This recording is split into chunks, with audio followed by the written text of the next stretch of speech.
Hello বন্ধুরা, Indian temples tour চ্যানেলে আপনাদের সকলকে স্বাগত। আমরা চলে এসেছি আরও একটি নতুন ভিডিওর সাথে। রাস পূর্ণিমায় সারাদিন উপোস করে সন্ধ্যাবেলা ঘিয়ের প্রদীপ জেলে মনের বাসনা শ্রীকৃষ্ণের কাছে অর্পণ করুন। এর ফলে মনের সকল বাসনা পূর্ণ হবে। এই দিন বেলগাছকে ধূপ দীপ জেলে পুজো করুন। বৈষ্ণবদের কাছে এই উৎসব হল ভক্ত ও ভগবানের মিলনের উৎসব। এই উৎসব বিভিন্ন জায়গায় নিষ্ঠার সঙ্গে পালন করা হয়। এই দিনটি অত্যন্ত শুভ দিন। এই দিন বিশেষ কিছু উপায়ে ভাগ্যকে সদা সহায় করা যায়। কার্তিক মাসের পূর্ণিমায় উত্তর ভারতে দেব দীপাবলি, সারা ভারতে গুরু নানকের জন্মদিবস উদযাপন, আর বাংলার মাটিতে রাস উৎসব। তবে হিন্দি ক্যালেন্ডার অনুসারে এই তিথিকেই বলে কার্তিক পূর্ণিমা। এই বছর রাস পূর্ণিমা পড়েছে 15ই নভেম্বর শুক্রবার। এই রাস পূর্ণিমার দিনে খুব সকালে অর্থাৎ সূর্যোদয়ের আগে গঙ্গায় স্নান করে শুদ্ধ বস্ত্রে শ্রীকৃষ্ণ এবং শ্রীরাধার যুগল মূর্তি পুজো করলে অত্যন্ত শুভ ফল লাভ করা যায়। রাস পূর্ণিমায় সারাদিন উপোস করে সন্ধ্যাবেলা ঘিয়ের প্রদীপ জেলে মনের বাসনা শ্রীকৃষ্ণের কাছে অর্পণ করুন। এর ফলে মনের সকল বাসনা পূর্ণ হবে। এই দিন বেলগাছকে ধূপ দীপ জেলে পুজো করুন। এই দিন সন্ধ্যাবেলায় একটি নারকেল সাদা কাপড়ে মুড়ে তাতে সিঁদুর ও আটার 5টি করে ফোঁটা লাগিয়ে চন্দ্রদেবের উদ্দেশ্যে প্রবাহিত জলে ভাসিয়ে দিন। এই দিন ব্রাহ্মণ বা গরিবদের সাদা কাপড় দান করুন। রাস পূর্ণিমার দিনে একটি সাদা কাপড়ের উপরে কিছুটা কালো তিল, আটা, মুগ ডাল এবং মাসকলাই নিয়ে নবগ্রহ যন্ত্রের সামনে সারা রাত রেখে দিন।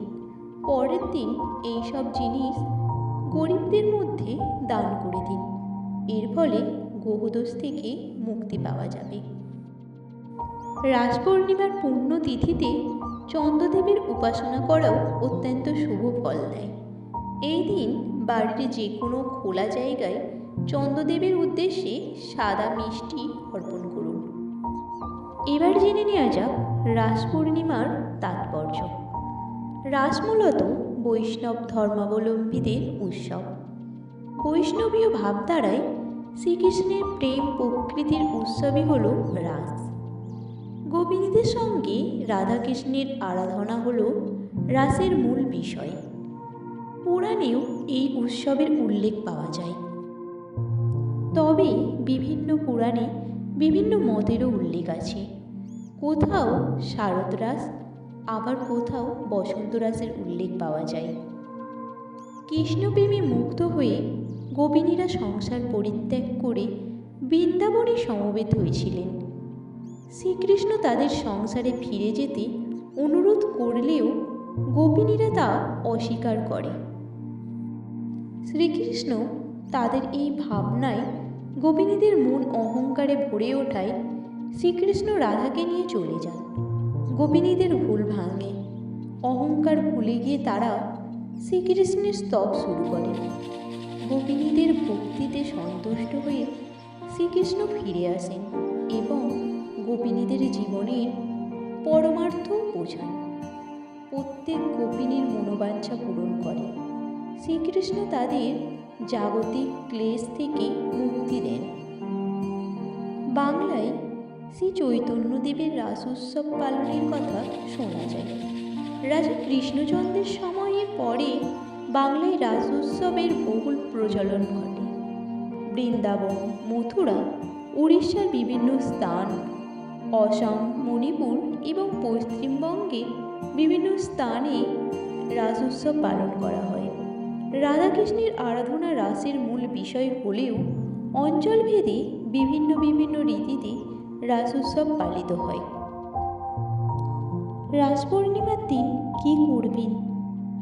পায়েস বানিয়ে ফিনফিনে কাপড় দিয়ে ঢেকে তা চাঁদকে অর্পণ করুন। জ্যোৎস্নার আলোয় যেই বিশেষ গুণ রয়েছে তা পায়েসে পড়ে, আর প্রসাদ রূপে এই পায়েস গ্রহণ করুন বাড়ির সকলে। পূর্ণিমার দিনে শ্রী হরি বিষ্ণু স্বয়ং গঙ্গা জলে অবস্থান করেন, তাই এই দিন গঙ্গা স্নান অত্যন্ত গুরুত্বপূর্ণ বলে মনে করা হয়। তাই সম্ভব হলে এই দিন গঙ্গায় স্নান করুন। এই রাস পূর্ণিমার উপবাস করা খুবই শুভ। এই দিন উপবাস করলে শত অশ্বমেধ যজ্ঞের সমান ফল পাওয়া যায়। এই দিনে সূর্যোদয়ের আগে অর্থাৎ ব্রহ্ম মুহূর্তে স্নান করলে জন্ম জন্মান্তর সেই পুণ্যের ফল মেলে। কার্তিক পূর্ণিমার রাতে চন্দ্রোদয়ের পর কার্তিকের 6 জননী প্রীতি, সন্তাতি, ক্ষমা, অনুসয়া, শিব এবং শম্ভুতির পুজো করা উচিত। শাস্ত্রে বলা হয়েছে এই 6 তপস্বী কৃতিকাকে পুজো করলে দেবী লক্ষ্মীর কৃপায় গৃহে অন্ন, ধন, যশ, ঐশ্বর্য ইত্যাদিতে পরিপূর্ণ হয়। কার্তিক পূর্ণিমার দিন অশ্বত্থ গাছে জল ও দুধ নিবেদন এবং ধূপ দেখালে অনেক পূর্ণ হয়। কার্তিক পূর্ণিমার দিন দেবী লক্ষ্মীকে খুশি করার জন্য দীপ দান করুন। এই দিন সন্ধ্যায় গঙ্গার ঘাটে প্রদীপ জ্বালায় বহু মানুষ। ঠাকুরঘর, তুলসীতলাতেও প্রদীপ জ্বালানোর নিয়ম রয়েছে। 2024 সালে কবে পড়েছে এই কার্তিক পূর্ণিমা বা রাস পূর্ণিমা? 2024 সালের কার্তিক পূর্ণিমা বা রাস পূর্ণিমা পড়েছে 15ই নভেম্বর সকাল 6:19। কার্তিক মাসের পূর্ণিমার তিথি শেষ হয় 16ই নভেম্বর রাত্রি 2:58। পূর্ণিমা উপবাসের দিন চন্দ্রোদয়ের সময় 15ই নভেম্বর সন্ধ্যা 6:51। কার্তিক পূর্ণিমার গঙ্গা স্নানের মুহূর্ত ভোর 4:58 থেকে 5:51 পর্যন্ত। এই রাস পূর্ণিমার দিনে সত্যনারায়ণ পূজা কিভাবে করবেন? ভক্তরা খুব ভোরে উঠে পবিত্র স্নান করবেন। আপনার ঘরে বিশেষ করে পূজার ঘর পরিষ্কার করুন এবং এরপরে ভগবান সূর্যকে অর্ঘ্য নিবেদন করুন এবং আশীর্বাদ নিন। যে কোনো সময় সত্যনারায়ণ পুজো করতে পারেন এই দিন। আপনারা নিজেরাই সত্যনারায়ণ পূজা করতে পারেন অথবা একজন যোগ্য পুরোহিতের মাধ্যমে এই পূজার আয়োজন করতে পারেন। একটি কাঠের তক্তা নিন এবং লাল বা হলুদ রঙের কাপড় দিয়ে ঢেকে দিন। কলাপাতা দিয়ে তক্তা সাজান। তারপরে শ্রীযন্ত্রের সাথে সত্যনারায়ণের মূর্তি বা মাতা লক্ষ্মীর মূর্তি স্থাপন করুন, মালা অর্পণ করুন এবং কপালে হলুদ চন্দনের তিলক দিন এবং কিছু চাল বিছিয়ে দিন। জলে পূর্ণ কলস রাখুন।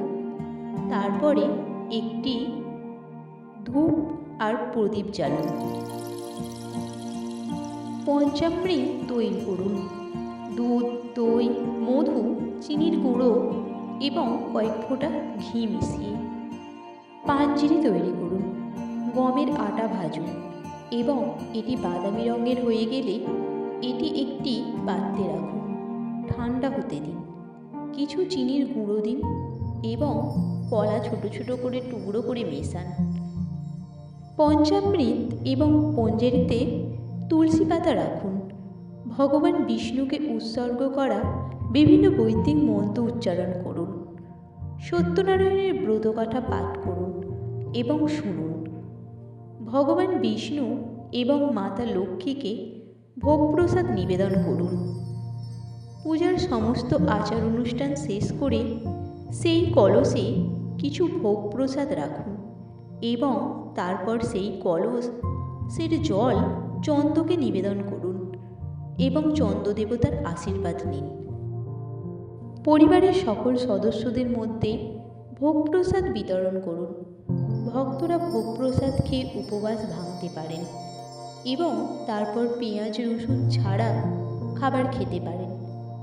এই শুভ দিনে কোনো তামসিক খাদ্য গ্রহণ করবেন না। রাস পূর্ণিমাকে ভগবান এবং ভক্তের মিলনের উৎসব হিসেবে মনে করা হয়। এই দিন বিশেষ কিছু কাজ করলে আপনাদের জীবনে অর্থ এবং সুখের রাস্তা খুলতে পারে। রাস পূর্ণিমার দিনে কোনোভাবেই তুলসীর পাতা তোলা যাবে না। যদি সেই দিন তুলসীর পাতা খুবই প্রয়োজন হয় তাহলে আগের দিন তুলে রাখতে হবে। জীবনে প্রচুর অর্থ লাভ করার জন্য রাস পূর্ণিমার আগের দিন একটি নাভি শঙ্খে রূপোর আংটি মা লক্ষ্মীর চরণে রেখে দিন। রাস পূর্ণিমার দিন সেই আংটি তর্জনীতে ধারণ করুন। মহিলারা বাঁ হাতে এবং পুরুষরা ডান হাতে এই আংটি ধারণ করবেন। এই দিন কোনোভাবেই নখ, চুল এবং দাড়ি কাটবেন না, অর্থাৎ কোনো প্রকার চুল দাড়ি কাটাই চলবে না এই দিন। রাস পূর্ণিমার দিন ভোরবেলা গঙ্গা স্নান করা শুভ। সাধ্যমতে যে কোনো সাদা জিনিস এই দিন দান করুন, এতে চন্দ্রের শুভ প্রভাব মিলবে। রান্নাঘরের এই কয়েকটা জিনিস এই দিন যাতে পুরোপুরি শেষ না হয়ে যায় সেই দিকে নজর রাখতে হবে। জিনিসগুলি হলো তেল, নুন, চাল এবং হলুদ। শেষ হওয়ার আগেই এই কয়েকটি জিনিস বাড়িতে নিয়ে আসুন। রাস পূর্ণিমার দিন বাড়িতে রাধাকৃষ্ণের যুগল মূর্তি, গোপাল, কৃষ্ণ এবং লক্ষ্মীনারায়ণের পুজো করুন। এই দিন সন্ধ্যাবেলায় বেলগাছের নিচে একটি ঘিয়ের প্রদীপ জ্বালান। এই দিন ঠাকুরকে সাদা রঙের মিষ্টি অর্পণ করুন। এই দিন চাল রাখার জায়গায় একটি লাল কাপড়ে একটা গাঁট হলুদ, একটা কড়ি এবং একটা গ্রমতি চক্র একসঙ্গে বেঁধে রেখে দিন। তবে খেয়াল রাখবেন এই চালের পাত্র যেন কোনোভাবেই পুরোপুরি শেষ না হয়। ভিডিওটি আপনাদের ভালো লাগলে একটা লাইক করবেন, আর আপনি যদি আমাদের চ্যানেলে নতুন হয়ে থাকেন তাহলে চ্যানেলটি সাবস্ক্রাইব করে দেবেন আরও নতুন নতুন ভিডিও পাওয়ার জন্য।